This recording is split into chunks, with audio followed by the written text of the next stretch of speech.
Pumalo na sa record high na 19.7 trillion ang utang ng Pilipinas. Ano ba talaga ang pakialam mo kung sasabihin kong umabot na sa record high na 19.7 trillion ang utang ng Pilipinas? Baka ang unang pumasok sa isip mo ay hindi naman ako umutang, wala naman akong dapat bayaran. Pero sigurado ka ba? Kung isa kang ordinaryong Pilipino, mapaempleyado, negosyante, magsasaka, mangingisda, tambay o kahit maliit lang ang kinikita, ang sagot ng maraming ekonomista ay oo, may epekto ito sa iyo. Pero paano nga ba? Well, pag-usapan natin ka-artikulo.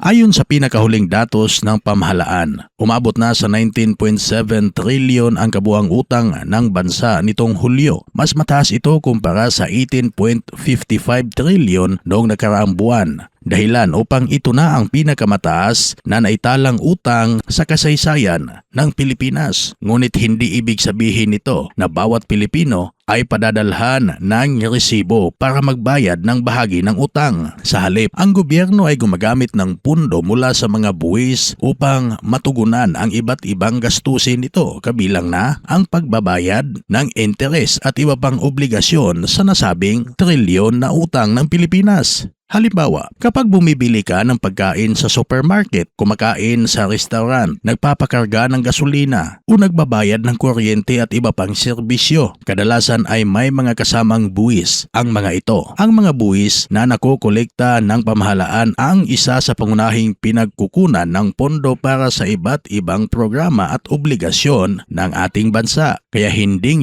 ka nagbabayad ng income tax. Posible pa ring may naiambag ka sa kaba ng bayan sa pamamagitan ng mga buwis na kasama sa mga produkto at serbisyong binibili mo. Hindi rin automatikong masama ang pagkakaroon ng malaking utang. Sa katunayan, maraming bansa ang nangungutang upang punduhan ang mahahalagang proyekto tulad ng mga kalsada, tulay, paliparan, ospital, paaralan, flood control projects, ito na, at iba pang infrastruktura. Ginagamit din ang bahagi ng inuutang upang punduhan ang edukasyon, kalusugan at iba pang serbisyong pampubliko. Ang mahalagang tanong ay hindi lamang kung gaano kalaki ang utang, kundi saan ito ginamit. Minsan ba ay napapatanong ka din kung saan ba talaga ito ginamit? Kung ang pirang inutang ay napupunta sa proyektong nagpapalago ng ekonomiya, lumilikha ng trabaho at nagpapataas ng kita ng bansa, mas nagkakaroon ng kakayahan ang pamahalaan na bayaran ang mga utang sa paglipas ng panahon. Ngunit kung hindi maging mahusay ang paggamit ng mga pundong ito,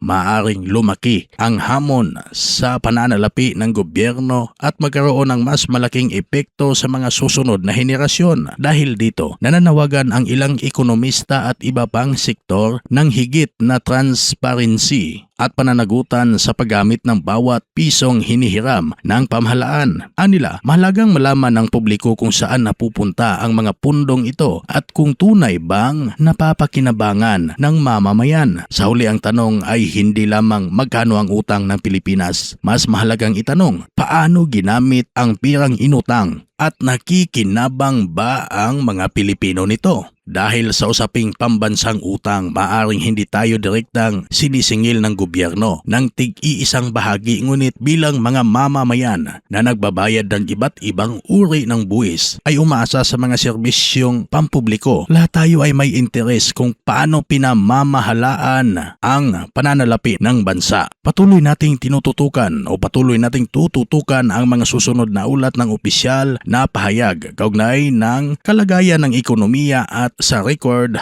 high na 19.7 trilyong utang ng Pilipinas. Ikaw, ano masasabi mo sa artikulo natin ngayon? Pwede ka mag-comment sa comment section at kung napadaan lang sa iyong videong ito, mag-iwan ng mensahe, palike, share at i-follow ang artikulo. Maraming salamat.